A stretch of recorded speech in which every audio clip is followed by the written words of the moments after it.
Poetry section हम लोग बच्चों कवर करने जा रहे हैं कि इस पोयम में हम दो तरह की स्टोरी समझेंगे।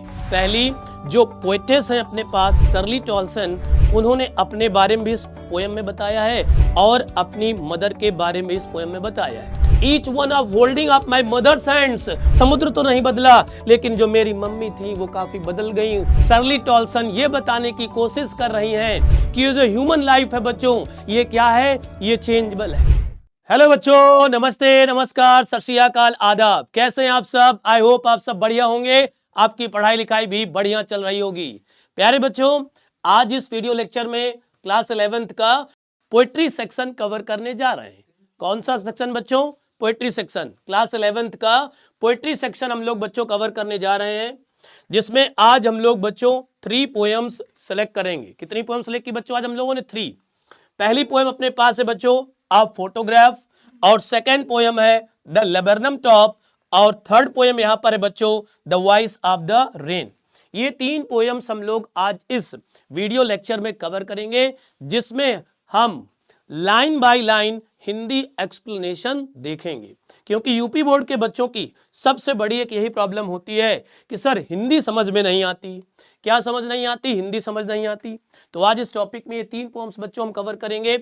फटाफट से सारे बच्चे कमेंट्स करके तीनों पोएम्स के नेम लिख करके एक बार दिखाएंगे। A photograph, the laburnum top, the voice of the rain.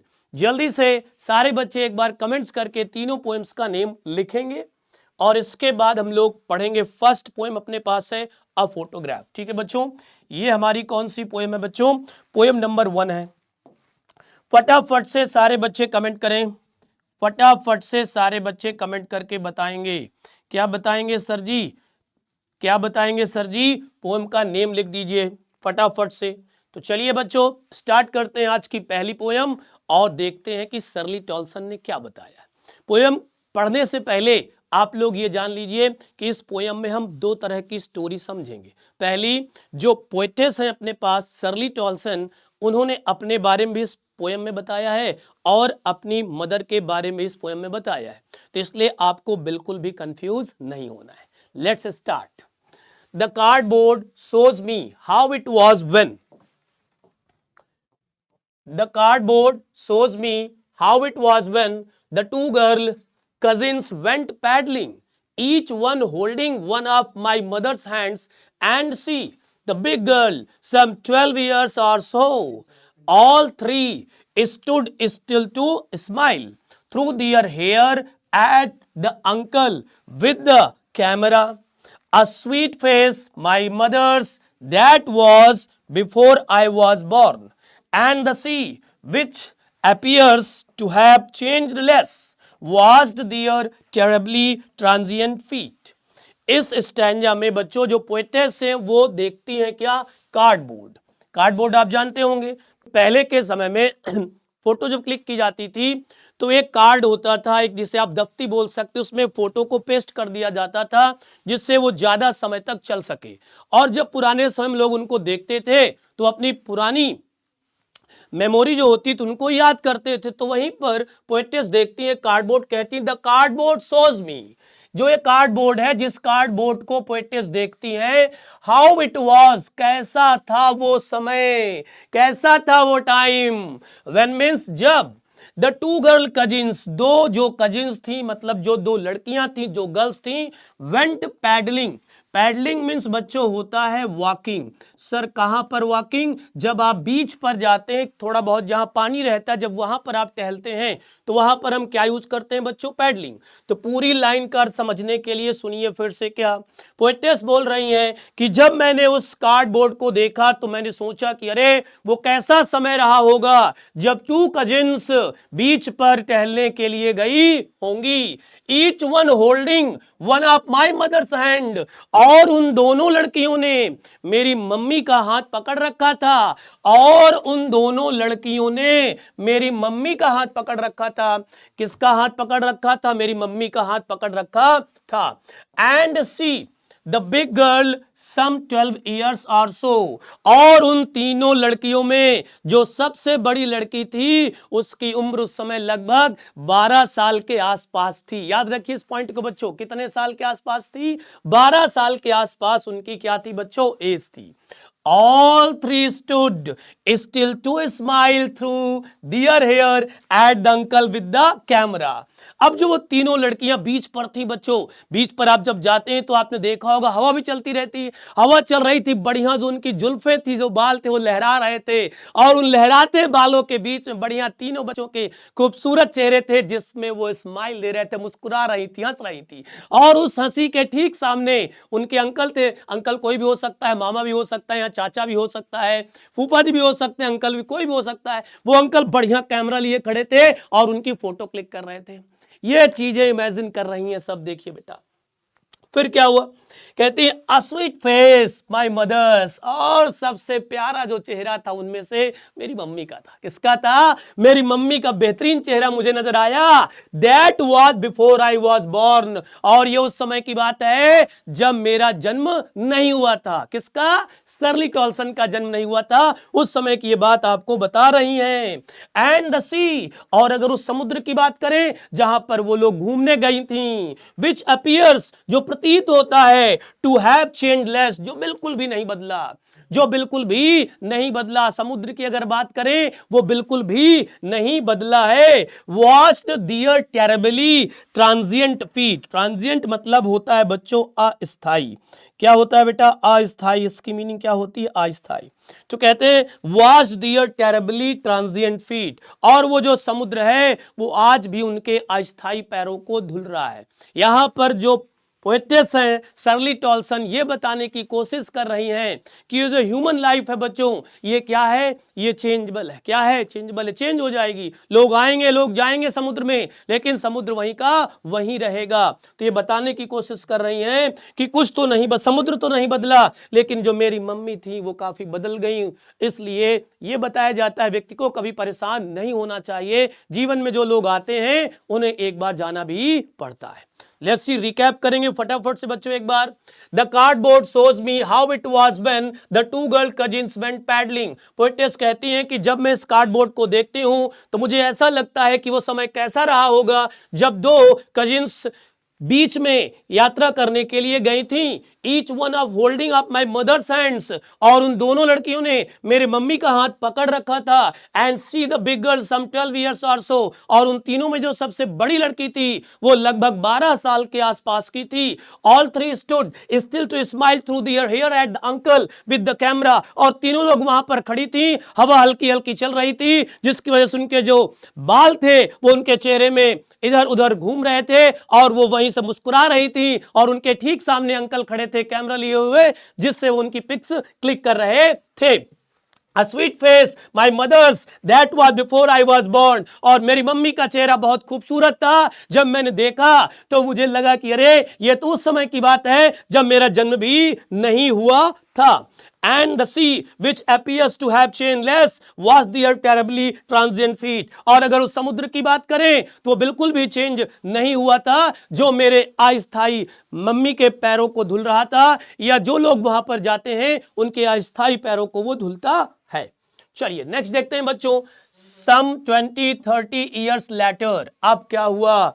Poetess कहती है सम 20-30 लेटर, 20-30 साल के बाद की बात बताएंगी। अब She had laughed at the snapshot, जब मेरी मम्मी 20-30 साल के बाद उस स्नैपशॉट्स को देखती हैं, उस पिक्चर को देखती हैं। किसको देखती हैं बच्चों? पिक्चर को देखती हैं। उस पिक्चर को, जिस पिक्चर में वो फोटो थी उसको देखती हैं। तब तक उनकी शादी भी हो चुकी होती है, उनके बच्चे भी हो चुके होते हैं। तो सी, बेटी एंड डॉली, ये 2 गर्ल्स हैं जिनका नेम है, और वो कहती हैं देखो बेटी और डॉली को देखो, बेटी और डॉली को देखो, and look how they dressed us for the beach, देखो इनकी मम्मी ने इनको कैसे कपड़े पहनाए हैं बीच में जाने के लिए, देखिए कितने मस्त कपड़े लग रहे हैं। The C holiday was her past, और उनका जो सी हॉलीडे था वो उनका पास्ट था। माइन इज हर लाफ्टर, और मेरा पास्ट उनकी हंसी। दैट मीन्स अब जब पोएटेस उनको याद करती हैं अपनी मम्मी को, तो मम्मी उनके पास नहीं है। उनकी हंसी को याद करती हैं, जब वो स्नैपशॉट देखती थी और हंसती थी, तो उसी को इमेजिन करती हैं कि वो जो हंसी थी वो मेरे लिए पास्ट बन करके रह गई है, और मेरी मम्मी के लिए उनका हॉलीडे क्या बन गया था, पास्ट बन गया था, जब वो स्नैपशॉट्स को देख रही थी। Both very with the laboured ease of loss, और क्या कहते हैं यहां पर, both very with the laboured ease of loss, और बड़ी आसानी से हमने इस लॉस को भुला दिया है। लेकिन यह आसान नहीं था इस तरह इस चीज को भुलाना, लेकिन फिर भी हमने बड़ी आसानी से इसको भुला दिया है। ठीक है बच्चों, तो ये पोएम नंबर फर्स्ट थी आपकी, जिसमें आपने देखा कि पोएटेस किस तरह से अपनी मॉम को मिस करती हैं, और मॉम अपने पास्ट को जब मिस करती थी तो उसके बारे में भी पोएटेस ने हमें अच्छे से बताया। Let's see next poem. ठीक है, एक मिनट। ठीक है, यहां पर भी अभी यहां पर, now she has been dead nearly as many years as that girl lived, और वो जो पोएटेस हैं वो कहती हैं, पोएटेस क्या कहती हैं, now she has been dead nearly as many years as that girl lived, अब उनकी मृत्यु हुए कई वर्ष हो चुके हैं, उनकी मृत्यु को कई वर्ष बीत चुके हैं बच्चों। End of this circumstance there is nothing to say at all, और इस परिस्थिति में मेरे पास कहने के लिए कुछ नहीं है, मेरी मम्मी मुझे छोड़ करके कई साल पहले ही जा चुकी हैं। इट्स साइलेंस साइलेंसेस, अब मेरे जीवन में शांति ही शांति है, खालीपन है, और इसके अलावा कुछ भी नहीं है। ये कौन बोलता है, शर्ली टॉल्सन बोलती है। कौन बोलता है बच्चों, शर्ली टॉल्सन बोलती है। चलिए अब हम बच्चों बात करेंगे पोएम नंबर 2 की, जिसका टाइटल है द लेबरनम टॉप। क्या है टाइटल बच्चों, the laburnum top. Laburnum top एक तरह का ट्री होता है, पॉइजनस ट्री होता है बच्चों। क्या होता है बच्चों, एक ट्री होता है। कैसा ट्री होता है, पॉइजनस ट्री होता है, जिसको हमेशा हम नेगेटिव वे में इंक्लूड करते हैं। जैसे आपने गांव में देखा होगा, धतूरे का फल होता है, उसका जो पेड़ कहते अगर उसको कोई खा लेता है तो उसकी डेथ हो सकती है, तो वही यहां पर बताया गया। टॉपिक यहां पर है the laburnum top, poem number 2 की बच्चों बात करेंगे हम लोग यहां पर फटाफट से। एक बार सारे बच्चे कमेंट्स करके जरा बताएंगे इसके पोएट का नेम क्या है। जल्दी से सारे बच्चे कमेंट्स कर दें, पोएट का नेम बता दीजिए, पोएम नंबर 2 के पोएट का नेम क्या है। चलिए स्टार्ट करते हैं। First line, the laburnum top is silent quite still in the afternoon yellow September sunlight a few leaves yellowing all it's seeds fallen.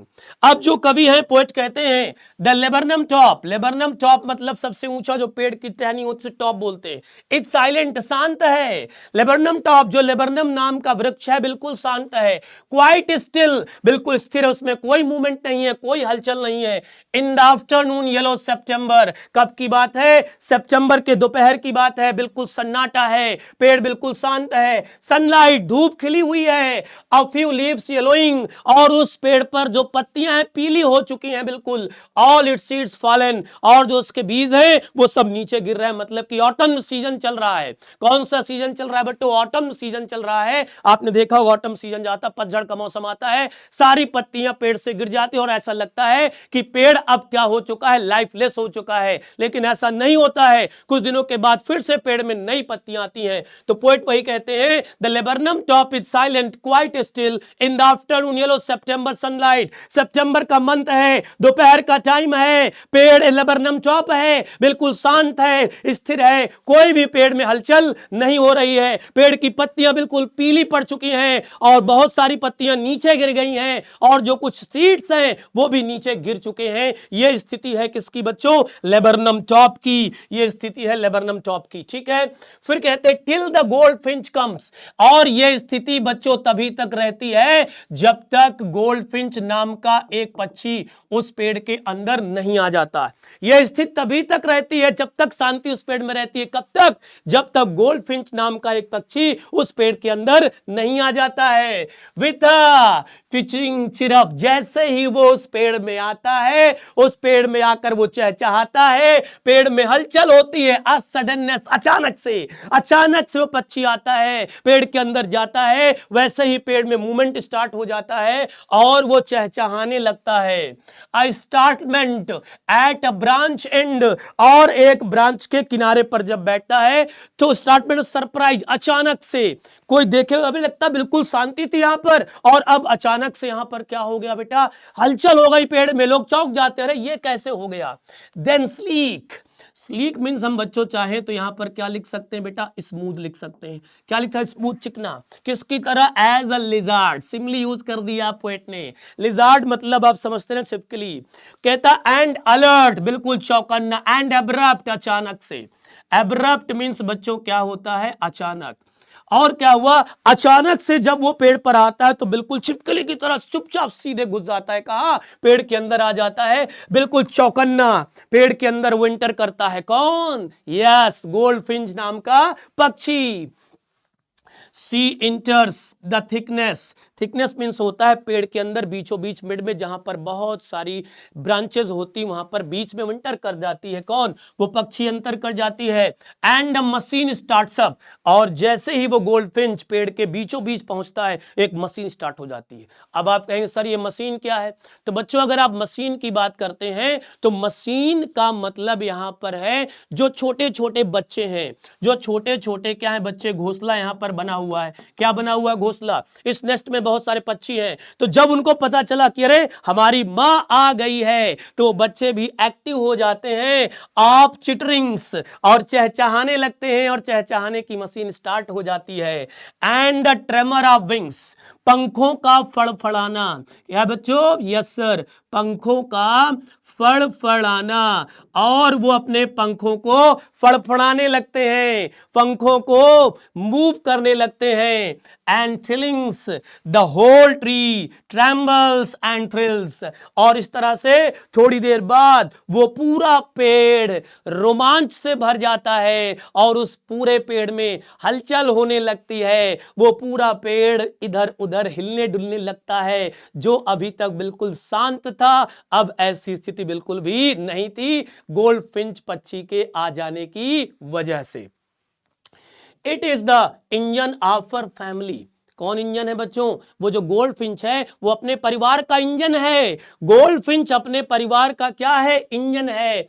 C stocks, stocks means होता है fuel भरना। किसी को जैसे मान लीजिए आप बिल्कुल उदास बैठे हैं, अचानक से आपको कोल्ड ड्रिंक दे दी जाए, बढ़िया पिज्जा दे दिया जाए, तो आपके अंदर एनर्जी आ जाएगी, अरे सर हम रेडी हैं, चलिए घंटे आप क्लास और ले लीजिए। तो उसी तरह से क्या किया उसने, गोल्डफिंच ने, सी स्टॉक्स इट फुल, उसने क्या किया, उन बच्चों को क्या किया बच्चों, फ्यूल दे दिया, मतलब कि उसको एनर्जी प्रदान कर दी उसने। Then floods out to a branch and, और इसके बाद वो ब्रांच के किनारे से उड़ गई। शोविंग हर बैड फेस आइडेंटिटी मास्क, और जब वो ब्रांच के किनारे से उड़ती है तो उसके चेहरे के सामने एक मास्क के तरीके का साइन होता है, जिससे हमको ये पता चलता है कि ये गोल्डफिंच नाम का पक्षी है, क्योंकि ज्यादातर जो उसके विंग्स होते हैं येलो होते हैं, और लेबरनम जो ट्री होता है वो भी किस तरह का होता है, येलो होता है। तो अगर उसके मास्क ना हो, उसके सामने कोई अगर कोई मार्क नहीं होगा फेस में, तो हम उसे पहचान नहीं पाएंगे। इसलिए जब वो उड़ के जाती है तो हम उसको देखते हैं, अरे ये तो गोल्डफिंच थी, किससे पता चला, एक स्पॉट सामने उसके आता है, उससे पता चल जाता है। ठीक है, इस तरह से वो आगे वहां से निकल जाती है। कौन निकल जाती है, गोल्डफिंच। देन विथ ईयरी, ईयरी मीन्स बच्चों होता है स्ट्रेंज, जिसे हम क्या बोलते हैं बेटा, अजीब। क्या बोलते हैं, अजीब बोलते हैं। ठीक है, क्या बोलते हैं बच्चों, अजीब बोलते हैं हम लोग। क्या बोलेंगे बेटा, अजीब। Then with airy delicate, delicate means होता है मुलायम, आराम से, बिल्कुल ठीक है, स्मूथ टाइप में। विस्टिल, विस्टिल मीन्स आप समझते हैं सीटी, यस सीटी बजाना, चिरप चहचहाना, विस्परिंग्स हल्की फुल्की बातचीत करना। कहते हैं then with every delicate whistle chirp whisperings, पहले तो वो खूब चहचहा रही थी, लेकिन थोड़ी देर बाद उसने एक अजीब तरीके से चहचहाना शुरू किया, मीन्स सीटी की आवाज में वो चहचहाई, उसको अच्छा लगा। उसने जब अपने बच्चों को फुलफिलमेंट कर दिया तो उसको अच्छा फील हुआ, तो उसे लगा अरे वाह ये आज का काम कंप्लीट हुआ, तो उसको अच्छा लगा। तो बड़े स्टाइल से सिंगिंग फॉर्म में बढ़िया अपनी सेटिस्फैक्शन को वो शो करती है। कौन, गोल्डफिंच। इसके बाद सी लॉन्च अवे, लॉन्च मतलब उड़ जाना, जैसे रॉकेट लॉन्च हो जाता है उसी तरह से चिड़िया भी लॉन्च करती है जब कहीं जाती है उड़ करके। सी लॉन्च अवे, उड़कर चली जाती है टुवर्ड्स द इन्फिनाइट, कहां उड़कर चली जाती है वो, इन्फिनाइट मींस यहां पर बच्चों पोएट का मतलब किससे है बेटा, स्काई से है, किससे है बेटा, स्काई से। उस तरह से फिर वो चिड़िया आसमान की ओर उड़ करके चली जाती है।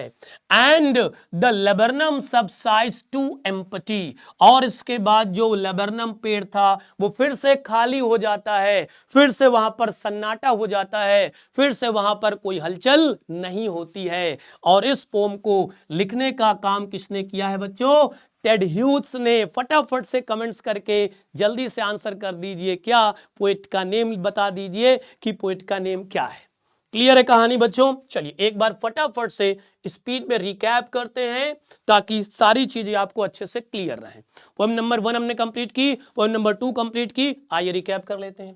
The laburnum top is silent quite still in the afternoon yellow September sunlight, a few leaves yellowing, all it's seeds fallen. Leaves means आप सब जानते हैं बच्चों, लीव्स मींस क्या होता है, पत्तियां होता है। क्या होता है बेटा, पत्तियां, ठीक है। यहां पर ये साइलेंट मतलब भी शांत है, क्वाइट मतलब भी शांत है, स्टिल मतलब भी शांत है। ये तीनों वर्ड, जो तीनों वर्ड यहां पर आप देख रहे हैं ये शांति के लिए यूज किए, इसलिए इसमें कंफ्यूज होने की आपको कोई नीड नहीं है। पोएट कहते हैं लेबरनम टॉप बिल्कुल शांत है, स्थिर है, और ये किस मंथ की बात है, सितंबर मंथ की बात है, जब पतझड़ का मौसम होता है, दोपहर में धूप खिली है, और जब हम लेबरनम टॉप को देखते हैं, लेबरनम के पेड़ को देखते हैं, तो वहां पर जो उसकी पत्तियां हैं पीली पड़ चुकी हैं, और जो उसके कुछ सीड्स हैं वो नीचे गिर चुके हैं, कुछ पत्तियां भी नीचे गिर चुकी हैं। यहां पर शांति ही शांति नजर आ रही है, लेकिन कब तक ये शांति रहती है, till the gold Finch comes, जब तक गोल्ड फिंच नाम की पक्षी उस पेड़ के अंदर नहीं आ जाती है तब तक शांति रहती है। With a twitching chirp, a suddenness, अचानक से जब वो पक्षी पेड़ के अंदर आता है तो चहचहाने की आवाज गूंजने लगती है। अ स्टार्टलमेंट, सब लोग चौंक जाते हैं अचानक से। एट अ ब्रांच एंड, जब वो एक टहनी के किनारे पर बैठती है। Then sleek as a lizard and alert and abrupt, और अचानक से एक छिपकली की, एक्टिवनेस की तरह छिपकली की भांति चुपचाप से खिसक करके सी इंटस द थिकनेस, वो पेड़ के अंदरूनी भाग में प्रवेश कर जाती है। And machine starts up of चिटरिंग्स, और उसी समय जो उसके बच्चे होते हैं वहां पर वो अपनी मां को देखकर चहचहाने लगते हैं, और ऐसे लगता है किसी मशीन के चलने की आवाज आने लगी हो। एंड ट्रेमर ऑफ विंग्स, और वो जो छोटे छोटे बच्चे होते हैं वो अपने पंखों को फड़फड़ाने लगते हैं। And thrillings the whole tree trembles and thrills, और इस तरह से उस पूरे पेड़ में हलचल मच जाती है, पूरा पेड़ इधर उधर झूमने लगता है, और पूरा पेड़ रोमांच से भर जाता है मेरे प्यारे बच्चों। Okay, it is the engine of her family, और ये गोल्ड फिंच है ये अपने परिवार का इंजन है, ये अपने परिवार का बॉस है, ये अपने परिवार का सब कुछ है, ऑल इन ऑल है अपने परिवार के लिए। She stokes it full then floods out to be a branch and, और जब वो अपने बच्चों को अच्छे से ईंधन प्रोवाइड करा देता है, फ्यूल मतलब उनके खाने पीने की व्यवस्था कर देती है गोल्डफिंच, तो उड़ करके वो किनारे पर जाकर फिर बैठ जाती है। शोविंग हर बार्ड फेस आइडेंटिटी मास्क, और अपने उभरे हुए चेहरे को, जो चेहरे में उसका एक मास्क होता है, एक आइडेंटिटी मार्क लगा होता है, उसको दिखाती हुई वो किनारे पर चुपचाप बैठती है। इसी से हमको पता चलता है कि ये गोल्डफिंच पक्षी यहां पर बैठी है। ओके बच्चों, फिर कहता है then with every delicate whistle chirp springs, इसके बाद वो आराम से बढ़िया मुस्कुराती है और सीटी मारती है, और उस सीटी वाली आवाज में बढ़िया कहती कि चलिए आज मैंने अपने बच्चों को भोजन करा दिया। सी लॉन्च अवे, इसके बाद वो वहां से उड़ जाती है टुवर्ड्स द इन्फिनाइट, किसकी ओर बच्चों, आसमान की ओर। And the laburnum subsides to empty, और इसके बाद जो लेबरनम पेड़ है वो फिर से बिल्कुल शांत हो जाता है, स्टिल हो जाता है, क्वाइट हो जाता है, वहां पर किसी प्रकार की कोई हलचल नहीं होती है। आई होप बच्चों पोएम समझ आई होगी। चलिए वेरी गुड, वेरी नाइस। अब बच्चों हम लोग देखेंगे पोएम नंबर 3। यहां पर कौन सी बच्चों पोएम है, थर्ड। चलिए सारे बच्चे एक बार कमेंट्स करके बताएंगे पोयम का नेम। किसका नेम बताएंगे बच्चों? पोयम का नेम बताइए। सर पोयम नंबर थर्ड का नेम क्या है? जल्दी बताइए, जल्दी से बताइए बेटा, पोयम थर्ड का नेम क्या है? The voice of the rain. Yes sir ji, comments नहीं आ रहा है भाई। The voice of the rain, बेहतरीन। आगे चलते हैं बच्चों, यहां पर the voice of the rain Walt Whitman ji ने लिखी है। किसने लिखा है? Walt Whitman. और एक बार कमेंट्स करके इनके पोएट का नेम बता दीजिए। The voice of the rain का पोएट कौन है? चलिए देखते हैं। ये जो पोयम बच्चों बहुत मजेदार है। इसमें जो कवि हैं वाल्ट विटमैन, वो क्वेश्चन पूछते हैं। किससे? रेन, बारिश से। सर बारिश से कोई कैसे क्वेश्चन पूछ सकता है? पर्सोनिफिकेशन यूज कर लिया गया है, ठीक है। वो पूछते हैं और उनको आंसर भी मिलता है। वो आंसर जब मिलता है तो पोएट भी काफी शॉक्ड हो जाते हैं और वो कहते हैं कि मुझे ये बताने में काफी अजीब लग रहा है, लेकिन जो आंसर मुझे रेन ने दिया वो आंसर मैं आप सबके सामने ट्रांसलेट कर रहा हूं। आप इसको सुने और रेन के बारे में जाने।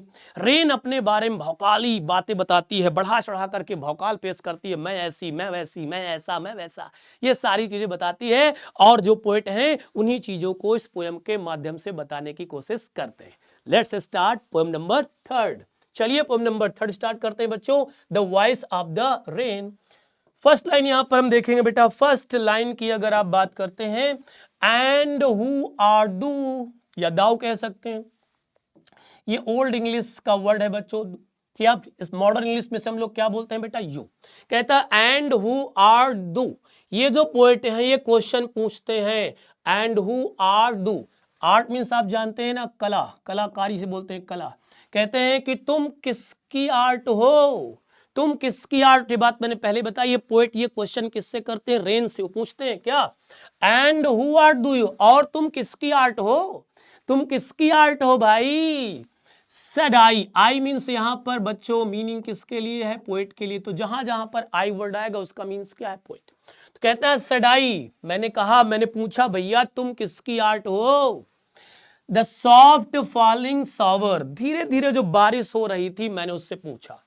धीरे धीरे जो बारिश हो रही थी मैंने उससे पूछा। ड्रिजल क्या होता है? ड्रिजल मतलब हल्की फुल्की बारिश होना। हल्की फुल्की बारिश हो रही थी, मैंने उससे क्वेश्चन किया, आप किसकी आर्ट हैं? फिर कहते हैं पोएट विच, जो स्ट्रेंज, अजीब, टू टेल, बताने में, जो बताने में अजीब है, मुझे भी बताने में अजीब लग रहा है। गिव मी एन आंसर, मुझे एक उत्तर दिया गया। जो उत्तर मुझे मिला इस बात का, उसे बताने में मुझे भी बहुत अजीब लग रहा है। एज हियर ट्रांसलेटेड, जिसे मैंने यहां पर ट्रांसलेट किया है, या जो मैं यहां पर बता रहा हूं। किसने बात बोली? बहुत अच्छे, पोएट ने। I am the poem of earth. अब ये जो लाइन्स है इसमें रेन आंसर कर रही है। रेन आंसर कर रही है क्या? आई मीन्स मैं, एम मीन्स हूं, द पोएम ऑफ अर्थ, पृथ्वी की कविता। मैं अर्थ की कविता हूं सर जी, मैं अर्थ की कविता हूं। Said the voice of the rain, ये बात किसने कही?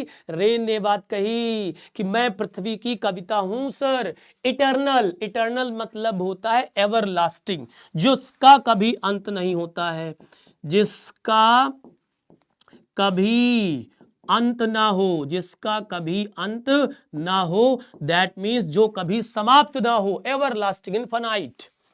आई rise impalpable out of the land and the bottomless sea. अब वो कहते हैं पोएट, नहीं सॉरी, अब कौन कहता है? रेन कहती है। क्या कहती है? कि मैं क्या हूं? पृथ्वी की कविता हूं, इटर्नल, जो कभी नहीं समाप्त होती। I rise impalpable out of the land and the bottomless sea. मैं पृथ्वी से आती हूं और समुद्र की गहराइयों से आती हूं। मैं पृथ्वी से आती हूं और समुद्र की गहराइयों से आती हूं। ऐसी समुद्र की गहराइयों से आती हूं जिसकी गहराई का कोई अंत नहीं है। मतलब यहां पर जो रेन है वो बता रही, एरोप्रेशन के बारे में बता रही कि बच्चों किस तरह से वाष्पोत्सर्जन आपने सुना होगा, उसी के बारे में यहां पर हमें बता रही है रेन। ठीक है। फिर कहते हैं अपवार्ड टू हेवन, और मैं ऐसा करते हुए आसमान की ओर जाती हूं। वेंस मीन्स यहां पर बच्चों मीनिंग किसके लिए आ जाएगी? वेयर, जहां। वैगुली मीन्स बच्चों यहां पर लिखने का काम हम लोग करेंगे अस्पष्ट। क्या लिखेंगे बेटा? अस्पष्ट। फॉर्म्ड, जो मैं वहां पर अस्पष्ट रूप में जाती हूं, ऑल टुगेदर चेंज्ड, और इस तरह से मैं बदल जाती हूं। जब मैं नीचे पृथ्वी पर रहती हूं तो मेरा आकार दूसरा होता है, मेरा रूप दूसरा होता है, और जब मैं आसमान पर पहुंच जाती हूं तो मेरा रूप दूसरा होता है, और इस तरह से मैं चेंज होती रहती हूं, मेरा रूप चेंज होता रहता है, येट द सेम, लेकिन फिर भी मैं सेम रहती हूं, मैं बारिश ही रहती हूं। ठीक है। I descended to lave the droughts. Lave का मतलब बच्चों यहां पर होता है वॉस, या आप यहां पर वेद बोल सकते हैं। आई डिसेंडेड मीन्स आना, डिसेंडेड मीन्स क्या होता है बच्चों? आना। क्या होता है बेटा? आना।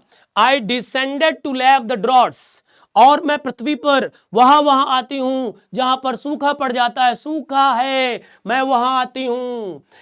एटॉमीज, छोटे छोटे जो धूल के पार्टिकल्स होते हैं, dust layers of the globe, पूरे संसार में जहां पर छोटे छोटे धूल के कण होते हैं, प्रदूषण के कण होते हैं, मैं वहां पर आती हूं, मतलब मैं वहां पर बारिश हूं, मैं वहां आती हूं। And all that in them without me were seeds only latent. Latent मतलब होता है हिडन। क्या हो सकता है बच्चों? हिडन मतलब कि छिपा हुआ। क्या बोलते हैं? छिपा हुआ। And all that in them without me were seeds only latent, और जो फार्मर होते हैं, जो किसान होते हैं, जो बीज बोते हैं, जब तक मैं नहीं आऊंगी, जब तक मैं बारिश नहीं करूंगी, तब तक वो बीज पेड़ के फॉर्म में नहीं आएंगे, फसल के फॉर्म में नहीं आएंगे। इसलिए जब मैं आती हूं और वहां पर मैं जब आ जाती हूं तो ये बीज निकल आते हैं, और ये बीज क्या हो जाते हैं? निकल आते हैं। And forever by day and night, और हमेशा दिन हो या रात हो मेरा ये कार्यक्रम चलता रहता है। I give back life to my own origin, और मैं फिर से जहां से उत्पन्न होती हूं वहीं पर फिर आ जाती हूं, और ये प्रक्रिया रात दिन चलती रहती है। पृथ्वी पर हूं, पृथ्वी से जाती हूं आसमान, आसमान से फिर पृथ्वी पर आती हूं, फिर आसमान पर जाती हूं, यह प्रक्रिया लगातार चलती रहती है। And make pure and beautify it, और इस तरह से मैं पृथ्वी को शुद्ध और खूबसूरत बनाती हूं। इस तरह से मैं पृथ्वी को शुद्ध और खूबसूरत बनाती हूं। यहां से पोयम बच्चों आपकी कंप्लीट हो जाती है। अब ये जो लाइंस है यहां पर, ये कवि हमें कुछ बताने की कोशिश कर रहे हैं। क्या? आइए जानते हैं। फॉर सॉन्ग, गीत के लिए, swing from its birth place after fulfilment, wandering, record और अनरेकॉर्ड, डेली विद लव रिटर्न्स। कवि कहते हैं कि जिस तरह से एक सॉन्ग होता है, गीत होता है, एक पोएम होती है, जब पोएट उसको लिखता है, सिंगर उसको लिखता है, कंपोज करता है, पूरे संसार में घूमता है, कुछ लोगों को ये पसंद आते हैं और कुछ लोगों को पसंद नहीं आते हैं। इसी तरह से ये बारिश भी है जो पूरे संसार में घूमती है, कुछ लोगों को पसंद आती है, कुछ लोग पसंद नहीं आती है। जहां जाती है पूरी पृथ्वी को हरा भरा कर देती है, पूरी पृथ्वी बढ़िया अच्छी लगने लगती है, खूबसूरत लगने लगती है, और उसका काम है लोगों की भलाई के लिए काम करना, लोग उसे पसंद करें या ना पसंद करें। तो ये पोएट हमें समझाना चाहते हैं। तो चलिए फटाफट से, पोएट के नेम आपको यहां पर दिख रहा है, जल्दी से एक बार आप कमेंट्स कर दीजिए कि पोएट का नेम क्या है।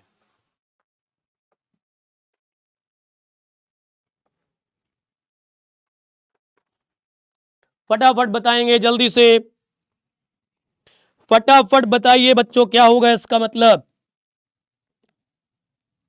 जल्दी से बताइए।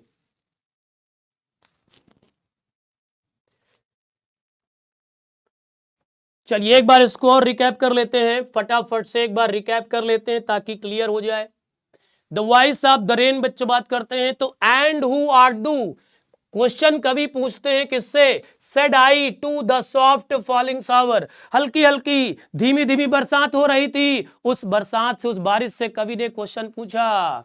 क्या पूछा? एंड हु आर डू, आप कौन हैं, आप किसकी आर्ट हैं, आप कौन हैं, आप किसकी आर्ट हैं। Which strange to tell give me an answer as here translated, कवि कहते हैं कि मुझे ये उत्तर बताने में काफी अजीब लग रहा है, क्योंकि मुझे भी उत्तर मिला और वो उत्तर मैं यहां पर ट्रांसलेट कर रहा हूं। ये मेरे लिए अजीब है। I am the poem of earth said the voice of the rain. और रेन ने मुझसे कहा, आवाज आई, उसने मुझसे बोला, भैया मैं अर्थ की पोयम हूं। Eternal I rise impalpable out of the land and the bottomless sea. और उन्होंने बताया, क्या बताया? इटर्नल, मैं शाश्वत हूं, मेरा अंत कभी होने वाला नहीं है। आई राइज इम्पेलेबल, और मैं नीचे पृथ्वी से, समुद्र से ऊपर की ओर जाती हूं, जिसे कोई छू नहीं सकता है, जिसे कोई छू नहीं सकता है, जिसे छुआ ना जा सके, जिसे बच्चों क्या हो जाएगा यहां पर, छुआ ना जा सके। ओके, जिसे छुआ ना जा सके।